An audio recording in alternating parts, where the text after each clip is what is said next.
Hi everyone. So today's topic is the body fluids and circulation. So let's get into what actually is being meant by body fluids. Body fluids are those fluids which are said to be the medium for the transportation in that of the body. So here in the body fluids, generally we consider as a water, which is a main body fluid which is present in that of the human body. So this body fluids generally are what we can say is inversely proportional to that of the presence of the fat in that of the body, which means in an individual, if the fat deposition is more, then he will have a less amount of the water or the body fluid. And if an individual is lean, which means he has less fat, then the individual is having a more amount of the water. So the percentage of the water in the body is inversely proportional to that of the presence of the fat. Okay, so that is a very very important aspect for that of the various competitive exams, so that you need to focus on. Now, the William Harvey was the first person to say about the circulation of the blood. So he is a very important person because he was the person who described about the circulatory system of the blood. And now body fluids are being categorized into two types. First one is called as the intracellular fluid and the other one is called as extracellular fluid. So intracellular, see the word itself will tell that this is the fluid which is present within the cell. So that is, the fluid of each cell consists of individual mixtures of the different constituents, where these different constituents remains similar in one and the other cell. So it is a mixture of the different the constituents. Among them the main is the potassium ion. So potassium ion is the main cation which is present in that of the intracellular fluid. And other than that, there may be presence of the phosphate ions, proteins, thereafter maybe a magnesium and any other elements are being seen in that of the intracellular fluid. Now the next type of the body fluid is what we call extracellular, or you can even call it as intercellular fluid, which means this is the fluid which is present in between the cells. Intracellular, the fluid which is present inside the cell, and intercellular is the fluid which is present between the cell. And in this extracellular fluid, sodium is the main cation. So that is a very important point. You have to see that in that of the intracellular fluid, potassium is the main cation, whereas in the extracellular fluid, sodium is the main cation. And it is not only that sodium is existing in that of the extracellular fluid, but along with that, there is presence of the small quantities of potassium, calcium, magnesium, or organic acids are also being seen. But major portion is the sodium ion in that of the extracellular fluid. Now, how many types or what are the different types of extracellular fluid which are being seen in that of the human body? So we have the first one is called as interstitial fluid, or it is commonly called as a tissue fluid. So interstitium means the space which is present between the cells or the tissues. So that space, when it is being filled with that of fluid, so that is called as interstitial fluid. That is first one. Next is blood plasma. So that blood plasma, the next part whatever we need to discuss, so that blood plasma is also a type of the extracellular fluid. Next is lymph plasma. Okay, so what is the difference between the blood plasma and lymph plasma? So that we'll discuss in the later aspects of this particular chapter. Next is cerebrospinal fluid. Cerebrospinal fluid is the fluid which is being filled in that of the ventricles of the brain, and its main function is to deliver the oxygen or nutrients to that of the cells of the brain, and generally it consists of a pH of around 7.4 and secreted by the choroid plexus in that of the brain. So that is also a type of the extracellular fluid. Next is intraocular fluid, the fluid which is present in that of the eyes, eyeball. So that is called as intraocular fluid.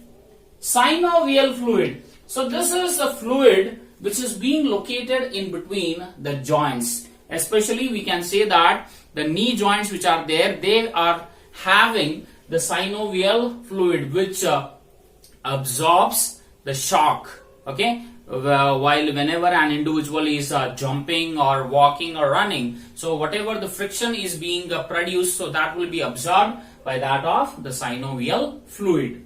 Next is digestive juices. So whatever the digestive juices are being secreted in our body by the exocrine glands, so that is also an example for extracellular fluid. Next we have is the serous fluid, and in this we have a pericardial fluid or interpleural fluid or a peritoneal fluids. So all these come under the serous fluids. So pericardial fluid, as you know, in that of the epicardium, okay, so there is presence of the pericardial fluid which also acts as a shock absorber. Thereafter is interpleural fluid. So this is a fluid which is being present between the parietal and visceral pleura of that of the lungs. So that is interpleural fluid, and thereafter is a peritoneal fluid. So all these are the examples or the types of the extracellular fluids which are present in our body. Now, what is the significance? Why we should have the extracellular fluid in our body? That is because the cells always remain bathed into that of the extracellular fluid, and this provides the nutrients, the gases for that of the cells to perform their normal functions. So that is why ECF is very important. Now, this is the types of the extracellular fluids, and here we have in the body fluids, one is the intracellular fluid and the other one is extracellular fluid. So this is a very basic information one should know about the body fluids. Now in this particular topic, let's move on to that of the next aspect, that is the blood. Blood is the only fluid connective tissue in our body where generally they lack, this particular connective tissue lacks fibers. Fibers are being absent, thereby it is be able to move from one place to another place. And this is also said to be the softest tissue in that of the human body. And the formation of the blood is what we call it as hemopoiesis. Formation of the blood cells and the blood, so that is called as hemopoiesis. Okay, here I will write it, or hematopoiesis, both mean the same. Hemopoiesis or hematopoiesis, another term. So that is the formation of the blood cells as well as the blood. So that is called as hemopoiesis or hematopoiesis. In general, in adult, this hemopoiesis takes place in the bone marrow. It occurs in the bone marrow in the adult stages. Whereas during the embryonic stages, the formation of the blood occurs in the yolk sac. Initially, in the initial developmental stages of an individual, formation of blood occurs in the yolk sac, later in the liver, thereafter will be the bone marrow. Now, the blood which is present in the body of the chordates, generally, it is said to be the basis of life, because the blood is able to transport the nutrients, gases, nitrogenous waste and many more things. So thereby it is being called as the basis of life. Now, what is the pH of the blood? pH of the blood is 7.4. Okay, and the blood is mainly made up of two elements. The first element is called as the plasma, and the next element is called as the formed elements. And among these two, plasma is the main constituent of the blood, where plasma alone constitutes around 55% of the blood, and the formed element constitutes around 45% of the blood. Now, let's start with that of the first and the main component of the blood, that is blood plasma. So what is there in that of the blood plasma? Blood plasma is generally pale yellow in color, and that is slightly alkaline fluid, which is regarded as a non-living intercellular substance. Now, what are the components? What is the composition of the plasma? So what actually I mean to say is what all are there in that of the blood plasma. So as I said, the first and the main composition of the plasma is water, where plasma consists of around 90 to 92% of the water, 6 to 8% of the proteins, and around 1 to 2% of the electrolytes as well as the other substances. Now, in that of the other substances, as I mentioned, so there may be presence of the minerals like sodium, calcium, magnesium, bicarbonates, chloride ions, or even more. So all those are present in that of the plasma. So they are the minerals. Next is the proteins. So mainly the blood plasma consists of three main proteins. First one is called as albumin, or you can call it as serum albumin. Next is globulin or serum globulin, and the next one is fibrinogen, where albumin is the protein which is being involved in that of osmotic balance, as well as the globulin which is present, so that is involved in that of the body defensive mechanism. And fibrinogen, this is the one which is in inactive condition. Okay, and once it becomes activated, so then fibrinogen gets converted into fibrin. So that is the three proteins which are there, and among the three, one is inactive, so that is fibrinogen. Next is the nutrients. So nutrients such as glucose, amino acids, as well as lipids are also being seen in that of the blood plasma.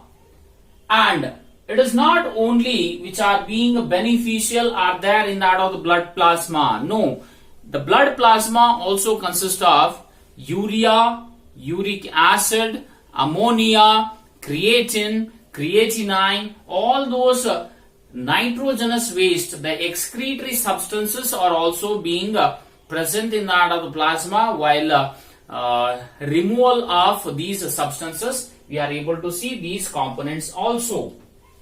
Next is plasma consists of an anticoagulant that is made up of, basically you can call it as a polysaccharide, so that is heparin. So what is the function of heparin? What is the heparin doing in that of the plasma? So plasma has this heparin, and heparin is generally an anticoagulant, which means it will not allow the blood to clot or coagulate in that of the uninjured blood vessels. Means in an individual, if we look after, whatever the flow of the blood is occurring in our body, okay, when we are normal without any cut or injury, okay, so at that time the flow of the blood, where the blood will not clot, is because of the heparin. Okay, that is anticoagulant. Whenever we get a cut or an injury, at that time this fibrinogen gets activated, forms fibers, and finally results in the formation of the blood clot. Okay, so next is plasma even consists of the gases such as oxygen, carbon dioxide, and nitrogen. So we have learned this particular part in that of the breathing and exchange of the gases, where okay, the transportation of the gases occurs even by that of the plasma. Next is the plasma also consists of the defensive part, that is presence of a lysozyme, where lysozyme, as you know, it is being regarded as an antibacterial agent. It is an antibacterial agent which generally destroys or inhibits the growth of the bacteria in that of a normal body, or else whenever we get an injury, so generally when we apply the saliva to the wound part or injured part, so that saliva also has the lysozyme which acts as an antibacterial agent.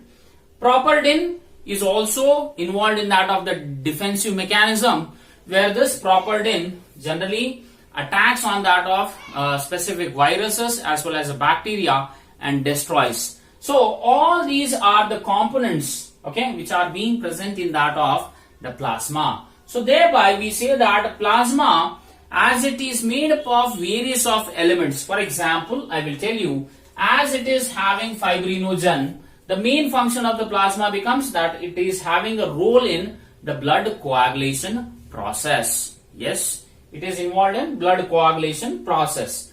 Plasma it is even able to maintain the pH of the blood. So that is also being done. And plasma is that particular element which uniformly distributes the heat which is being generated. So that is being uniformly distributed to all the parts of the body. So that is also one of the role of the plasma. And very important is, as the plasma consists of albumin, it is able to maintain the osmotic balance. Thereby we can say even it is involved in osmoregulation. As it contains globulin, properdin, lysozyme, so this plasma is involved in that of the defensive mechanism.